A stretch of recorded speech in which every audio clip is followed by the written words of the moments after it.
Big boss ఇప్పుడు ఎక్కడ చూసినా ఎక్కడ విన్నా సరే ఇదే మాట వినిపిస్తుంది. అయితే అసలు బిగ్ బాస్ షో గురించి చాలామంది చాలా రకాలుగా అనుకున్నా సరే ఒక ప్రముఖ సైకాలజిస్ట్ ఒక మాట అన్నారు.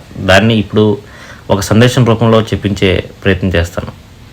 పూర్తిగా కూడా ఈ బిగ్ బాస్ వరుస వచ్చిన సీజన్స్లో ఒక్కొక్క కంటెస్టెంట్పై అభిప్రాయాన్ని ఎవరు క్రియేట్ చేస్తారనేది ఎవరికి అర్థం కాని విషయం. అయితే ఇదంతా కూడా బిగ్ బాస్ నిర్వాహకుడి చేతిలోనే ఉంటుంది. ఎలా అంటారా? అయితే అసలు బిగ్ బాస్ సీజన్లో మనకి నిత్యం ప్రతిరోజు చూపించే ఒక గంట నిడివి, అసలు మొత్తం ఒక రోజులో 24 గంటలు ఉంటే ఆ 24 గంటల్లో ఒక గంట నిడివి ఉన్న వీడియోని ఎడిట్ చేసి బిగ్ బాస్ నిర్వాహకులు మనకి టెలివిజన్లో చూపిస్తారు. అయితే అందులో మంచి ఉంటుంది, చెడు ఉంటుంది. ప్రతినిత్యం ఏ మనిషి చెడు చేసుకుంటూ వెళ్ళడు, అలానే ఏ మనిషి కూడా మంచి చేసుకుంటూ వెళ్ళడు. అయితే